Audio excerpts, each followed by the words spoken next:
9 SUVs to buy instead of a Range Rover. Range Rovers are amazing cars, but they're unreliable as f***. Get stolen a lot and cost a lot to insure because of it. So if you're looking for an SUV, get a bit creative. Here are 9 other SUVs you can buy instead of a Range Rover. Before we get into it, like the video, subscribe to the channel. If you shop exclusively at Waitrose and make your cereal in the morning with champagne instead of milk, forget a boring old Range Rover, the RollsRoyce Cullinan is the one for you. Under the bonnet, or hood for the Americans, there's a 6.75 litre twin-turbo V12 making 563 horsepower. But what you really care about with this car is the suppleness of the leather seats and the thickness of the lamb's wool carpets. Ignore all the haters saying it looks like a London taxi. It's not like you'll hear them through all the sound insulation. Plus, they're just jealous that they don't have £400,000 to spend on a car like you. This is the SUV for you if you don't give a toss about speed, technical details or off-roading at all. You just need a Lambo truck for the attention and to help sell more of your get-rich-quick courses.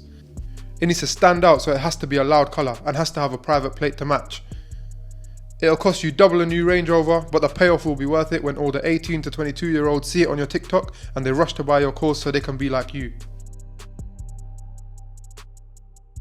Switching it up a bit now, the Dacia Duster is the one to go for if you wanted a Range Rover because it's a symbol of how well you've done in life, but you realise that you don't have the testicular fortitude for the constant reliability issues, sky-high insurance, or the stress of wondering if some lowlife has nicked it off your drive while you were asleep having nightmares about the air suspension breaking. You've reached a new mental milestone and you actually don't care what anyone thinks anymore. You just need a high-up car to go from A to B anytime you need it to. Spend as low as 3,000 of your finest British pounds and get a frugal, ULEZ compliant small SUV with some amount of horsepower and some torque that will adequately do the job and get you anywhere you need to go, whenever you need to. I'm not even quite sure if a Tesla Model X counts as an SUV, but it's big, it seats 6 or 7 people and it's all-wheel drive. So you could off-road it if you wanted to, but I doubt you will. If you live in a city or close to a good charging network, this could be a good shout, although I'd suggest you go for a used one for about £50,000 if you're actually buying it and you're not leasing. New EVs depreciate so hard, you need a heart of pure iron to stomach the loss. Check out the video in the pop-out banner for a deeper dive into that. All EVs suffer with worse range in the winter, so that's something to be aware of, but aside from that, the power is great depending on what model you get, acceleration is instant, and it's silent if exhaust noise isn't really your thing. If you need a logo on your car that shows you're in the higher tax bracket, but you don't want to spend too much, go for a Bentley Benta. It has classy styling, a quality interior and some solid German engineering. There's nothing British about Bentleys anymore. For about the same price as a new Range Rover, you can pick up a 2-year-old facelifted Bentley Benta. If you just want the badge and don't care about facelifts, you can go for a 2016 model for about £65,000, but be careful of cars that haven't been maintained or your wallet will be drained in no time.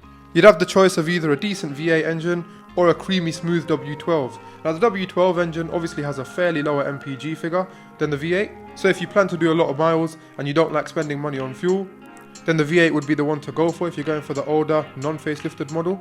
If you want something with better MPG, go for a facelifted diesel V8 which is good for 35.6 MPG and it still gives you 429 horsepower to play with. You can only get a Puro Sangue if Ferrari themselves want you to have one, or you pay massively over the odds to buy one second hand. Now with that being said, if you have the cash and a Lamborghini Urus is too tacky and loud for you, then this Ferrari is definitely the one to go for. Thankfully it's fitted with their 6.5 litre V12, which has been derived from the engine in the 812 Superfast instead of a V8. This smooth beast puts out a massive 715 horsepower to all 4 wheels, giving it a massive top speed of 193 miles an hour. Now this is absolutely pointless because you'll be doing about 20 miles an hour driving around Kensington. The Puro Sangue starts at £315,000 or $400,000. Not that you really care because that won't even make a slight dent in the millions you inherited from your father's estate. If you intend to do some level of serious off-roading, then you can't really go wrong with a Toyota Land Cruiser. They're indestructible and built to go anywhere. They come with 3 lockable diffs, a low-range gearbox mode, and they're one of the few modern cars with an old-school solid body-on-frame design. It's no surprise they're used as film cars, border patrol vehicles, and they're the car of choice in the Australian outback. They're actually so good at off-roading that the 70 series Land Cruiser, which was released back in 1984, is still sold brand spanking new in some markets. In the UK we get the slightly smaller Land Cruiser Prado, which starts at about £50,000 and goes up from there depending on what model and options you get. The ride quality won't be as smooth as a Range Rover, but you're also not spending £120,000. Plus, who wants to steal a Toyota? Probably not many people, so you're safe on that side of things as well. Porsche Cayennes are a solid choice to go for instead of a Range Rover. Even the older generation looks fairly modern, and there are a bunch of engines to choose from, starting from a 3-litre diesel all the way up to a 4.8-litre V8 and a bunch of options in between, including hybrids. Now the top of the range at the moment is the 2024 Porsche Cayenne Turbo E Hybrid, which puts out a mental 729 horsepower. So this tank can do a top speed of 183 miles an hour, and it's even more fuel efficient than the non-hybrid Cayenne Turbo. It's a bit more expensive than a new Range Rover. It starts at about £130,000, but arguably it's more prestigious and much more reliable. I would have actually assumed that they're actually a lot more expensive than a new Range Rover, more towards the £200,000 mark. Personally, I also think they look a little bit better. There's a little bit more going on.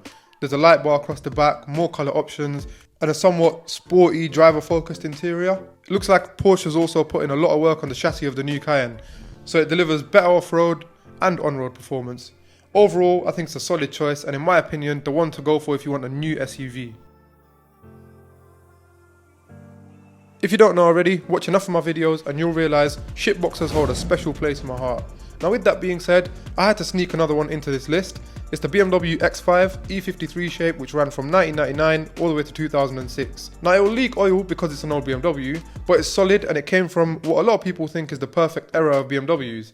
They're modern, but they're not so modern that everything is run by electrics.